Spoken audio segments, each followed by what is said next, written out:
Welcome to Debunked Doctrine, ప్రజలు తప్పులు గుర్తించే ఈ యొక్క సిద్ధాంతానికి మీకు స్వాగతం. where false teachings are corrected.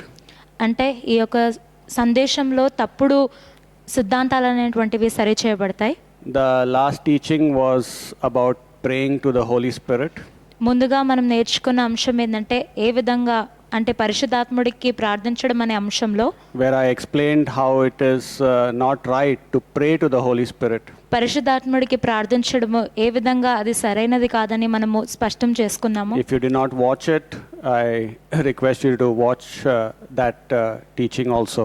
మీరు ఒకవేళ దాన్ని చూడకుండా ఉన్నట్లయితే దయచేసి దాన్ని ఒకసారి చూడాలని మనవి చేస్తున్నాం. Today I will learn what it means to pray in the Spirit or pray with the Spirit. ఆత్మతో లేకపోతే ఆత్మలో ప్రార్థించడానికి అర్థం ఏమిటి అనేటువంటిది మనం ఈ రోజు నేర్చుకుందాం. This is mentioned in Jude verse 20, where Jude says, pray in the Spirit, in the Holy Spirit. యూదాలో 20 వచనంలో అక్కడ ఆత్మలో ప్రార్థించడం అనేటువంటి అంశం అనేటువంటిది చెప్పబడింది. And in 1 Corinthians 14-15 also we will read that. మొదటి కొరింథీయులకు రాసిన పత్రిక 14వ అధ్యాయం 15వ వచనము. Where here Paul is saying, what is it then? I will pray with the Spirit and I will pray with the understanding also. I will sing with the Spirit and I will sing with the understanding also. So what it means to pray in the Spirit, in the Holy Spirit, as Jude 20 says. అక్కడ మనం చదివిన ఆ 21 వచనంలో చదివినట్లుగా అక్కడ ఆత్మలో ప్రార్థించడం అనేటువంటి దానికి అర్థం ఏమిటి? To pray in the Holy Spirit. అంటే పరిశుద్ధ ఆత్మలో ప్రార్థించడం. And what it means to pray with the Spirit. ఆత్మతో ప్రార్థించడం అంటే ఏమిటి? So here first of all we will see what it is not. ఇది ముందుగా దాని అర్థం కానిది ఏది అది చూద్దాం. One of the rules of interpreting the Bible is that we should not add our own words to biblical words. ఈ యొక్క బైబిల్ గ్రంథాన్ని అర్థం చేసుకోవడానికి ఉన్న నియమం ఏంటంటే మన ఒక సొంత వాక్యాలను బైబిల్ గ్రంథంలో ఉన్న వచనాలకి మనం చేర్చకూడదు. So Paul is not saying I will pray in tongues. ఇక్కడ నేను భాషలలో మాట్లాడతానని పౌలు గారు చెప్పట్లేదు. Paul is saying I will pray with the Spirit. ఇక్కడ ఆత్మలో ప్రార్థిస్తాను అని ఇక్కడ చెప్తున్నారు. ఆత్మతో ప్రార్థిస్తారని. Many people use this verse to say I will pray in tongues. ఇక్కడ ఎంతో మంది ఈ యొక్క వచనాన్ని వాడుకొని భాషల్లో నేను ప్రార్థిస్తానని వాళ్ళు చెప్తూ ఉంటారు. They are changing the word spirit to tongues. అంటే ఆత్మ అనే పదాన్ని భాషలు అనే పదముతో వాళ్ళు తారుమారు చేస్తున్నారు. Which the Bible is not saying. అంటే పవిత్ర గ్రంథము అది మనకు చెప్పట్లేదు. And it is a wrong interpretation. అది ఒక తప్పుడు అర్థమై ఉన్నది. Yes, the gift of tongues is mentioned in the Bible and we will do a separate class on that. అవును, భాషల గురించి ఆ ఒక బహుమతి గురించి ఈ యొక్క వాక్య గ్రంథంలో ఉన్నది, దాని గురించి మనము వేరేగా నేర్చుకుందాం. But as of now we have to see this verse, what it really means, what it means to pray with the Spirit. కానీ ఈ రోజు ఈ యొక్క వాక్యము ఆత్మతో ప్రార్థించడం అనేటువంటి అర్థాన్ని మనం నేర్చుకుందాం. It is not praying in tongues. అది భాషల్లో ప్రార్థించడం మాత్రం కాదు. It is also not praying loudly or praying in tears. లేకపోతే కన్నీరు విడిచి ప్రార్థించడం అయినా లేకపోతే అరిచి ప్రార్థించడము కూడా అది కాదు. Some believers don't feel good unless they cry. కొంతమంది విశ్వాసులు వాళ్ళు ఏడ్చే వరకు వాళ్ళకి ప్రార్థన చేస్తే అది మంచి భావన కలిగి ఉండలేరు. So in their prayer they generate their emotions and they always cry in prayer. అంటే వాళ్ళు ఎప్పుడైనా ప్రార్థన చేస్తూ ఉంటే వాళ్ళ మనోభావాలను ఎలా చేసుకుంటారంటే ఖచ్చితంగా వాళ్ళు ఏడ్చే విధంగా వాళ్ళు చేసుకుంటారు. Praying with tears is good, but this is not what the verse is saying. కన్నీరు విడిచి ప్రార్థించడం తప్పేం కాదు, కానీ ఈ యొక్క వాక్యము అది చెప్పట్లేదు. We should not just purposely generate tears thinking that God will hear my prayer if I cry. కావాలనే నేను ఏడుస్తేనే దేవుడు నా మొర ఆలకిస్తాడనే తప్పుడు భావనతో మనం ప్రార్థించకూడదు. If the prayers are with tears, if it is genuine tears, definitely it will come automatically. మన ఒక కన్నీళ్ళు అనేటువంటిది నిజాయితీగా ఉంటే అది తప్పకుండా దేవుడు దానికి ఉత్తరం ఇస్తారు. We should not generate tears. కానీ మనము దాన్ని కలిగించుకోకూడదు. And some believers think praying in the Spirit means praying loudly.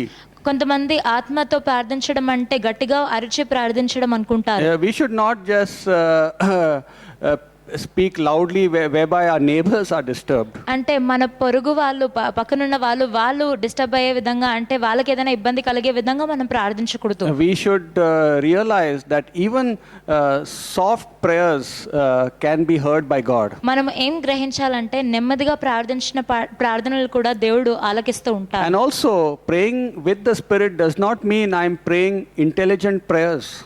ఆత్మతో ప్రార్థన చేయడం అంటే నేను చాలా జ్ఞానం కలిగి ప్రార్థిస్తున్నానని కాదు. Some believers use such high-tech words and advanced words in their prayers to frame wonderful sentences for God. అంటే దేవుడి ఎదుట ఒక మంచి వాక్యాలు పలకాలని ఎన్నో మంచి వాక్యాలు వాళ్ళు వాడుతూ ఉంటారు, గొప్పవి. They think that they can impress God by their wonderful words and sentences. అంటే వాళ్ళు వాడే పదాలతో దేవుడిని వాళ్ళు సంతోషపరచగలుగుతారనే తప్పుడు ఉద్దేశం వాళ్ళు కలిగి So ఉంటారు. this is not praying in the Spirit. You can use intelligent words if you have a very highly educated person, but that is not what this verse means. మీరు గొప్పగా చదువులు కలిగి ఉండి అందుకనే మీరు ఆ పదాలు వాడుతుంటే అందులో తప్పేం కాదు, కానీ దేవుడిని సంతోషపరచడం కొరకు ఆ పదాలు వాడడం తప్పు. So how can we correctly interpret this verse? ఈ యొక్క వాక్యము సరైన విధంగా మనం ఎలా అర్థం చేసుకోగలుగుతాం? To correctly interpret this verse, we must understand the three parts of a believer. ఇక్కడ ఈ యొక్క వాక్యాన్ని మనం సరిగా అర్థం చేసుకోవాలంటే విశ్వాసంలో ఉన్న 3 భాగాలు మనం తెలుసుకోవాలి. The Lord, He made man in 3 parts: body, soul and spirit. మన దేవుడు మనల్ని 3 భాగాల్లో సృష్టించాడు: శరీరము, ప్రాణము, ఆత్మ. The spirit inside of man is called the human spirit. మానవుడిలో ఉన్న ఆ ఆత్మ అనేటువంటిది మానవ ఆత్మ అని పిలువబడుతుంది. The human spirit is different compared to God, the Holy Spirit. పరిశుద్ధాత్మకి ఇంకా మన మానవులో ఉన్న ఆ ఆత్మకి చాలా తేడాలు ఉన్నాయి. When man sinned, this human spirit died. ఎప్పుడైతే మానవుడు పాపం చేశాడో తనలో ఉన్న ఆ మానవ ఆత్మ చనిపోయింది. And then the person must accept Jesus in their heart to be their savior from all their sins. అప్పుడు ఆ వ్యక్తి ఎవడైతే ఉన్నాడో అతను యేసుక్రీస్తుని సొంత రక్షకుడుగా అంగీకరించాలి, తన పాపం అన్నిటి నుండి క్షమాపణ When the పొందడానికి. person accepts Jesus in their life as their savior, the Holy Spirit comes inside them and revives, regenerates the dead spirit. ఎప్పుడైతే వాళ్ళు యేసుక్రీస్తుని సొంత రక్షకుడుగా అంగీకరిస్తూ ఉంటారో అప్పుడు పరిశుద్ధాత్ముడు వాళ్ళ లోపలికి వచ్చి ఆ చనిపోయిన మానవ ఆత్మను తిరిగి జీవింపచేస్తాడు. So now the person who is a believer, he has 3 parts once again. ఇప్పుడు ఆ విశ్వాసికి మరలా 3 భాగాలు ఉన్నాయి. That is body, soul and human spirit. శరీరము, ప్రాణము, అదే విధంగా మానవ ఆత్మ. But also the Holy Spirit comes inside the body of the person and is connected with the human spirit. కానీ దాంతో పాటు కూడా ఆ ఒక విశ్వాసిలో దేవుని ఒక పరిశుద్ధాత్మ వచ్చి ఉంటుంది, ఆ ఒక మానవ ఆత్మతో అది ఏకమై ఉంటుంది. And so now we have the Holy Spirit inside of us. ఇప్పుడు ఆ పరిశుద్ధాత్ముడు మనలో ఉన్నారు. So we can say this is the Holy Spirit inside. ఒకవేళ ఈ యొక్క వస్తువుని మనము ఒకవేళ And పరిశుద్ధాత్ముడు అని then చెప్పుకోవచ్చు. say this is the human spirit. అది మానవ ఆత్మ.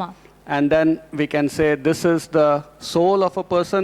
అది ఒక మనుషుడు ఒక ప్రాణము అని చెప్పవచ్చు. And then we can say this is like the body of a person. అదేమో మనుషుడు ఒక శరీరం అని మనం చెప్పవచ్చు. So we have now the Holy Spirit working in conjunction with the human spirit. ఇప్పుడు మానవ ఆత్మతో పాటు కలిసి పరిశుద్ధ ఆత్మ పనిచేస్తూ ఉంటారు. The Holy Spirit receives everything from God దేవుడి నుండి అన్నిటినీ పరిశుద్ధాత్ముడు పొందుకుంటారు. and stores it and reveals it to the human spirit. మళ్ళా దాన్ని మనుషుని ఒక ఆత్మకు దాన్ని బయలుపరుస్తూ ఉంటారు. And now we who are a soul means our personality. అంటే ప్రాణం అనగా మనం ఏ విధంగా ఉన్నామో మన వ్యక్తిత్వము అని The చెప్పవచ్చు. soul must draw from the human spirit, must receive from the human spirit. అంటే మన ఒక ప్రాణం అనేటువంటిది ఈ యొక్క ఆ మానవ ఆత్మ నుండి విషయాలు స్వీకరించాలి. So he receives from the human spirit and now he manifests it through the body. ఇప్పుడు మానవ ఆత్మ నుండి తను ఏదైతే పొందుకుంటాడో దాన్ని బహిరంగంగా బయలుపరుస్తూ ఉంటాడు. And that is how the believer practices to walk in the spirit. ఈ విధంగా ఆత్మలో నడవడిని ఒక విశ్వాసి తను ప్రయత్నిస్తూ ఉంటాడు, చేస్తూ ఉంటాడు. This is what it means to work out your salvation. ఇది నీ యొక్క రక్షణ కొరకు పని చేయుట లేకపోతే దాన్ని చేయుట అని మనం చెప్పవచ్చు. God is working in things for the believer through the human spirit, and now we have to work it out through the body. దేవుడు మన కొరకు మన మానవ శరీరంలో క్రియలు మానవ ఆత్మలో క్రియలు చేస్తుండగా దాన్ని ప్రాణంలో స్వీకరించి బయటికి మనం బయలుపరచాలి. So now what Paul is saying is that I will pray with the spirit. ఇప్పుడు ఆత్మతో నేను ప్రార్థిస్తానని పౌల్ గారు చెప్తున్నారు. Which spirit? What is he meaning? I will pray with the human spirit. అంటే అతను ఏమంటున్నాడంటే నాలో ఉన్న ఆ మానవ ఆత్మతో నేను ప్రార్థిస్తాను. And so to pray with the spirit means that I am going to be led by the Holy Spirit in my prayer life. అంటే మానవ ఆత్మలో ప్రార్థించడం అంటే పరిశుద్ధాత్ముడు ఒక ప్రేరేపణతో నా ఒక మానవ ఆత్మ నుండి నేను ప్రార్థిస్తూ The ఉంటాను. Holy Spirit will reveal to my human spirit what are the things I need to pray for. పరిశుద్ధాత్ముడు నా మానవ ఆత్మకు చెప్తూ ఉంటాడు దేని గురించి నేను ప్రార్థించాలి. He will fill my human spirit with the different things and people and situations I need to address to God in prayer. నా ఒక మానవ ఆత్మలో పరిస్థితులను ప్రజలను వస్తువులను పరిశుద్ధాత్ముడు పెడుతూ ఉండగా దాన్ని నేను దేవుడి ముందు ప్రార్థనలో తీసుకువెళ్ళాలి. And I receive it in my soul, and then I manifest my prayer life to God in my prayer closet. దాన్ని నేను నా ఒక ప్రాణంలో స్వీకరించుకొని దాని తర్వాత నా శరీరం ద్వారా దేవుడికి దాన్ని బయలుపరుస్తూ ఉంటాను. Do you understand it now? ఇప్పుడు అర్థమైందా మీకు? So many people do not understand the design of the believer by God. ఎంతో మంది దేవుడు ఏ విధంగా ఒక విశ్వాసాన్ని సృష్టించారో ఆ ఒక ఆకరణాన్ని లేకపోతే ఆ ఒక సృష్టిని అర్థం They చేసుకోవట్లేదు. just simply add their words to praying in the spirit and praying with the spirit. ఆత్మలో ప్రార్థించడము ఆత్మతో ప్రార్థించడం అనే విషయాలకు వాళ్ళ సొంత పదాలు చేరుస్తూ ఉంటారు. So to pray with the spirit means to pray in the Holy Spirit means I must pray with what the Holy Spirit is revealing to my human spirit. ఆత్మలో ప్రార్థించడం ఆత్మతో ప్రార్థించడం అనే దానికి అర్థం ఏంటంటే పరిశుద్ధాత్ముడు నన్ను ఏదైతే ప్రేరేపిస్తాడో దాన్ని నేను ఆ ఒక ఆత్మ నుండి నేను నా ఒక మానవ ఆత్మ నుండి ప్రార్థిస్తాను. The Holy Spirit will give me grace, will fill my human spirit with grace to have a great prayer life. నా ఒక మానవ ఆత్మని పరిశుద్ధాత్ముడు కృపతో నింపగా ఒక మంచి ప్రార్థన జీవితాన్ని నేను కలిగి ఉండొచ్చు. The Holy Spirit will help me to fast also in prayer. ఈ యొక్క ప్రార్థనలో ఉపవాసం ఉండడము కూడా ఆ విషయంలో కూడా పరిశుద్ధాత్ముడు నాకు The Holy సహాయపడుతుంటాడు. Spirit will instigate me, will impress and beseech me to pray when I don't even like to pray. ఎప్పుడైతే నాకు ప్రార్థన చేయడం ఇష్టం ఉండదో అప్పుడు కూడా ప్రార్థన చేయడానికి పరిశుద్ధాత్ముడు నన్ను ప్రోత్సహిస్తూ ఉంటాడు. So what is praying with the understanding? మనము జ్ఞానము కలిగి లేకపోతే అర్థం చేసుకొని మనం ప్రార్థించడం అంటే ఏమిటి? It means that I must understand if what I have received is biblical or not. మనం అర్థం చేసుకోవాల్సిన విషయం ఏంటంటే నేను పొందినవన్నీ కూడా అది బైబిల్ గ్రంథానికి సంబంధించిందా లేదా. And so according to 2 Corinthians 11 verse 4, there is also another spirit. రెండవ కొరింథీయులకు రాసిన పత్రిక 11వ అధ్యాయం 4వ వచనం ప్రకారము ఇంకొక ఆత్మ కూడా ఉంది. And that is a demonic spirit. అది ఒక దురాత్మ. So my soul can receive some ideas from devils also. నా ఒక ప్రాణము ఆ దురాత్మల నుండి కూడా కొన్ని విషయాలు అవి పొందొచ్చు. So just don't pray for anything that you are led to pray for thinking that it is from the spirit. ఏదైతే మనకు ప్రేరేపణ కలుగుతుందో వాటన్నిటి కొరకు అదే యథావిధిగా ప్రార్థించడకండి. You must understand also whether it is mandated by the Bible to pray such prayer. మనం వివేకం కూడా కలిగి ఉండాలి. ఈ విధంగా ప్రార్థించడము బైబిల్ గ్రంథము మనకు అలా అనుమతిస్తుందా, ఆ నియమం ఉందా? For example, one day you're just lying on the bed ఉదాహరణ కొరకు మనము మన ఒక బెడ్ పైన అలాగే పడుకొని and ఉన్నాం the అనుకోండి. thought comes to you that it will be so good to have a Mercedes car. ఒక మర్సిడీస్ కార్ ని కనుక ఉంటే ఎంతో మంచిదనే ఆలోచన మనలో ఉండొచ్చు. And you have the thought of praying to God for a Mercedes car. ఆ మర్సిడీస్ కార్ పొందుకొనుటకై ప్రార్థించమని ఒక ఆలోచన నువ్వు కలిగి ఉంటావు. So you must understand whether that thought is come from the Holy Spirit or from the unholy spirit. అప్పుడు మనము తెలుసుకోవాల్సిన విషయం ఏంటంటే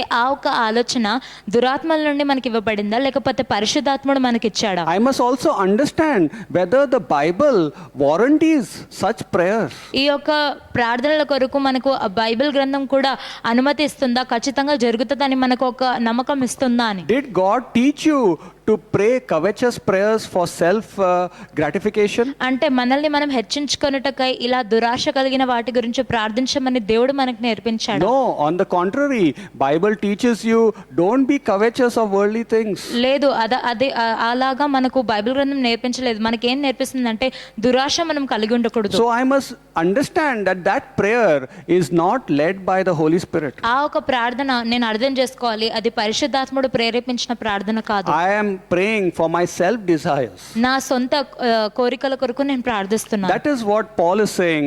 I will pray with my understanding also. అందుకే ఇక్కడ వివేకము అర్థం చేసుకొని కూడా నేను ప్రార్థిస్తానని పౌలు గారు చెప్తున్నారు. Suppose a thought comes to you, pray for the salvation of your past school friend. ఒకవేళ మనకు ఆలోచన వచ్చింది అనుకోండి, మనము గతంలో చదివిన స్కూల్ స్నేహితుల గురించి మీరు ప్రార్థించండి వాళ్ళ రక్షణ కొరకు. When you are lying on the bed, the thought comes, the person comes to your mind who was your school friend. మనం అలాగే పడుకొని ఉంటే మన స్కూల్లో చదివిన మన స్నేహితులు మనకు గుర్తొస్తూ ఉంటారు ప్రార్థించమని. It is the impression of the Holy Spirit upon your mind, upon your spirit to pray for that person's salvation. అది పరిశుద్ధాత్ముడు అతని యొక్క రక్షణ కొరకు ప్రార్థించమని నీ యొక్క మానవ ఆత్మను ప్రేరేపిస్తున్నారు. Does the Bible tell us that God wants to save people? Bible మనకు చెప్తుందా ప్రజలు రక్షింపబడాలని దేవుడు కోరుకుంటున్నారు? Yes, it does. అవును, చెప్తుంది. So I must understand that that prayer is the leading of the Spirit. అప్పుడు నేను అర్థం చేసుకోవాలి, ఆ ఒక ప్రార్థనపు ఆలోచన పరిశుద్ధాత్ముడి చేత And ప్రేరేపించబడింది. then I must choose to pray to God for the salvation of that friend. అప్పుడు ఆ ఒక స్నేహితుడు యొక్క రక్షణ కొరకు నేను ప్రార్థన చేయటకు నేను So ఎంచుకోవాలి. this is how people misinterpret some verses in the Bible without understanding the context. ఈ విధంగా ఆ ఒక వచనాలు అర్థం చేసుకుండా తప్పుడు అర్థము ప్రజలు తీస్తూ ఉంటారు. And also Paul says, I will sing with the Spirit, I will sing with my understanding. నా ఒక అర్థం చేసుకొని నేను పాటలు పాడతాను, ఆత్మలో నేను పాడుతానని పౌలు గారు చెప్తున్నారు. Because the Spirit will give you some songs to praise God which are correct. ఎందుకంటే పరిశుద్ధాత్ముడుకు మనకు గీతాలు ఇస్తాడు, పాటలు ఇస్తారు పాడడానికి దేవుడిని Not స్తుతించడానికి. all songs are sound songs, correct songs. ఎందుకంటే ప్రతి ఒక్క పాట కరెక్ట్ సరైన సిద్ధాంతం కలిగి లేదు. Sometimes some people sing songs that are romantic songs even though they are Christians and they sing it in church. కొద్దిసార్లు ప్రజలు ఎవరైతే విశ్వాసాలుగా ఉంటారో వాళ్ళు తెలిసినప్పటికీ కూడా వాళ్ళు రొమాంటిక్ సాంగ్స్ అనే ప్రేమకు సంబంధించిన పాటలు Actually పాడుతుంటారు. that person has written that song for his girlfriend. కానీ ఆ ఒక వ్యక్తి ఎవరైతే పాట రాశారో తన గర్ల్ ఫ్రెండ్ గురించి రాశారు. So I must understand, is this song doctrinally correct or is it not correct? నేను వివేకం కలిగి ఉండాలి, ఈ యొక్క పాట అనేటువంటిది సరైన విధంగా ఉందా లేదా ఆ ఒక సిద్ధాంతాలకి ప్రకారంగా. Is the song glorifying God or not glorifying God? ఈ యొక్క పాట దేవుడిని మహిమపరుస్తుందా లేదా అని కూడా మనం గమనించాలి. And so we must also know how to worship God with the Spirit and with our understanding. ఆత్మలో అదే విధంగా జ్ఞానము కలిగి ఏ విధంగా మనము దేవుడిని స్తుతించాలో అది కూడా తెలుసుకోవాలి. And so that is the meaning of this verse in 1 Corinthians 14 verse 15. ఇప్పుడు మొదటి కొరింథీయులకు రాసిన పత్రిక 14వ అధ్యాయం 15వ వచనానికి అర్థము ఇదే. I hope you understood now what it means to pray with the Spirit and to pray in the Spirit. ఆత్మతో ప్రార్థించడం, ఆత్మలో ప్రార్థించడం అనే దానికి అర్థాన్ని మీరు ఇప్పుడు తెలుసుకున్నారని ఆశపడుతున్నాం. And it is by the leading of the Holy Spirit through your human spirit. పరిశుద్ధాత్ముడి యొక్క ప్రేరేపణతో నీ మానవ ఆత్మ ద్వారా నువ్వు ప్రార్థిస్తూ ఉంటావు. Otherwise you will be praying in the flesh and for self desires. లేకపోతే శరీరంలో ప్రార్థిస్తూ ఉంటాము, సొంత కోరికల గురించి ప్రార్థిస్తూ May ఉంటాము. God teach you how to pray correctly. ఏ విధంగా సరిగ్గా ప్రార్థించాలో దేవుడు మనందరికీ నేర్పించును గాక. Thank you. Amen. God కృతజ్ఞతలు. bless. ఆమేన్.